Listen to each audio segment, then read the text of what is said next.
Good morning, student. Welcome back. I hope you all are fit and healthy. Now we are discussing Nazism. In the previous two videos, we have discussed that Hitler had started Nazism and he was a very harsh or a dictator. He, along with his Nazism policy, brought a great loss to the country. And the way he had or the other Nazis had been working or acting. Now, after the war had ended, the Jews were taking revenge and the Nazis were fearing that they might be facing the same harshness as they had been giving on the people. World wars took place. In First World War, genocidal wars had been taking place and there was a very a great loss, not very, a great loss of lives. 6 million Jews, 2 lakh gypsies, 1 million Polish civilians and 70,000 Germans had died. On the second hand, we had learned that Weimar Republic was coming into power. After defeat, the emperor was abdicated, राजा का अंत होता है, and German politics started, German parliament, Reichstag was established, universal adult franchise was started, women got the power of voting. Germany was also facing great losses. It had lost many of its colonies, 10% of its population, 13% of its territories, 76% of its iron, and 26% of its coal. Maximum part of which was given to France, Poland, Denmark, and Lithuania. And later on, Rhineland in 1920s,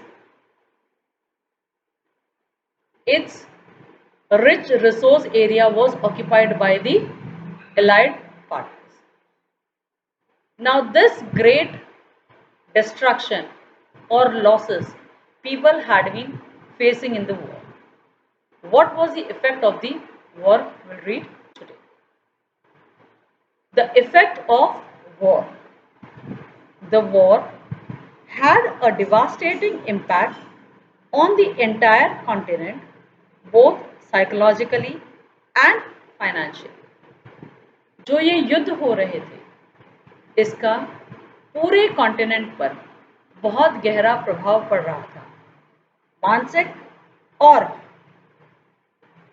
psychological pressure तो लोगों पर था ही, साथ ही साथ आर्थिक या financial pressure भी लोगों पर आ रहा था, क्योंकि लोग इतना मारकाट देख चुके थे कि वो परेशान हो चुके थे, साथ ही साथ इतना पैसा खर्च हो रहा था, इतने खजाने खत्म हो रहे थे, रिसोर्सेज खत्म हो रहे थे कि सारी जगह परेशानियां आने लगी. From a continent of creditors, Europe turned into one of debtors. Europe जो अब तक लोगों को कर्जा देता था, अब खुद कर्जे के अंदर डूबने लगा. Unfortunately, the infant Weimar Republic was being made to pay for the sins of old empire. Weimar Republic की संरचना तो हो गई, लेकिन इस Weimar Republic को जो पहले घटनाएं हो रही थी, उन सबका खामियाजा भुगतना पड़ा. The Republic carried the burden of war guilt and national humiliation and was financially crippled by being forced to pay compensation. जो ये व्यामार रिपब्लिक की संरचना हो रही थी, इसे वॉर गिल्ट सहन करना पड़ रहा था और साथ ही साथ नेशनल ह्यूमिलिएशन भी सहन कर रहे थे वो, और जो इन वॉर्स के अंदर खर्चे हुए थे, उन सारे खर्चों के लिए जो कर्जे लिए गए थे, उन सबका कंपनसेशन भी व्यामार रिपब्लिक को ही देना पड़ा.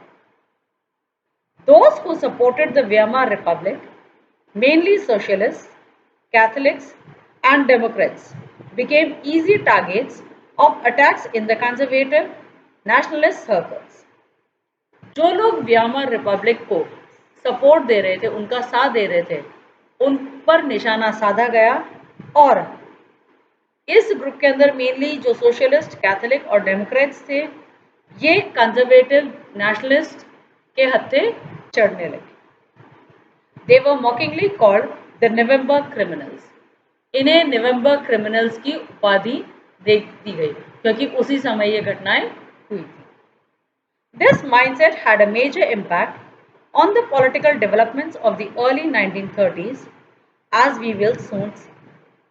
इस सारी चीज़ों का, इन सारी बातों का 1930 के अंदर लोगों के दिल और दिमाग पर गहरा असर पड़ा, जो हम आगे चैप्टर के माध्यम से पढ़ेंगे। The First World War left a deep imprint on European society and polity. First world war ने यूरोपियन सोसाइटी और राजनीति पर गहरी छाप छोड़ दी थी। Soldiers came to be placed before civilians. अब नागरिकों से बढ़कर सैनिकों को दर्जा दिया जाने लगा। Politicians and publicists laid great stress on the need for men to be aggressive, strong and masculine. जितने भी राजनेता थे या जो पब्लिसिस्ट थे, वो अब समाज के अंदर ये बातें फैलाने लगे कि आम जनता को एग्रेसिव, आक्रोशात्मक होना चाहिए, स्ट्रांग होना चाहिए और मैस्कुलिन होना चाहिए, उन्हें ताकतवर बन जाना चाहिए। The media glorified trench life.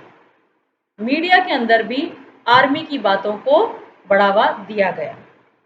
The truth however was that soldiers lived miserable lives in these trenches, trapped with rats feeding on corpses. Media तो जनता को ये बता रहा था कि सेना के अंदर जाने के बाद में सैनिकों को बहुत अच्छी तरह से रखा जाता है, लेकिन हकीकत ये थी कि सैनिक छोटे छोटे ट्रेंचेस के अंदर रह रहे थे, छोटे छोटे घरौंदों में रह रहे थे, जहाँ पर उन्हें अपने मरे हुए साथियों की लाशों के साथ में रहना पड़ता था और वो जीवित सैनिक ये देखते थे कि उनके मरे हुए साथियों की लाशों को किस तरह से चूहे और दूसरे जानवर उनके सामने ही कुतर रहे थे, वो कुछ नहीं कर पाते। They faced poisonous gas and enemy shelling and witnessed their ranks reduce rapidly.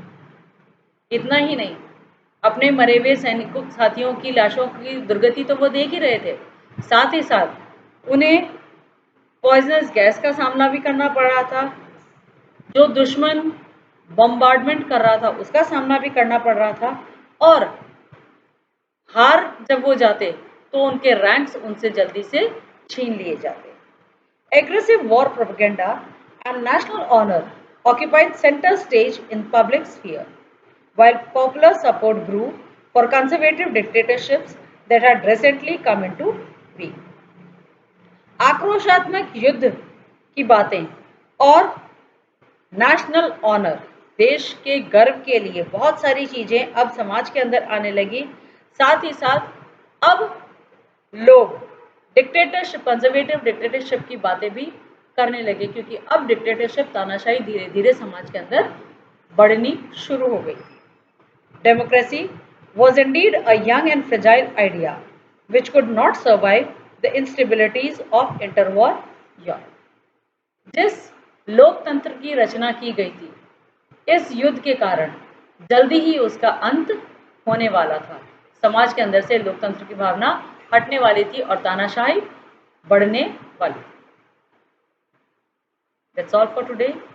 By this effect of war, we have learned that how war took place, किस तरह से युद्ध की संरचना हुई थी, किस तरह से युद्ध घटा था, कितनी भारी तादाद में नुकसान हुए थे, और जो नया समाज की संरचना हो रही थी उसके अंदर एक तरफ जनता को ये बताया जा रहा था कि जो सेना है उसका बहुत अच्छा दर्जा है, सैनिकों को बहुत अच्छी स्थिति दी जाती है, लेकिन मीडिया अच्छाइयाँ लोगों के बारे में, सेना के बारे में बताता रहा, लेकिन हकीकत में सैनिक ये बताते हैं कि उन्हें छोटी छोटी जगहों पर अपने मरे हुए साथियों की लाशों को जानवरों के द्वारा कुतरते हुए देखना पड़ता था।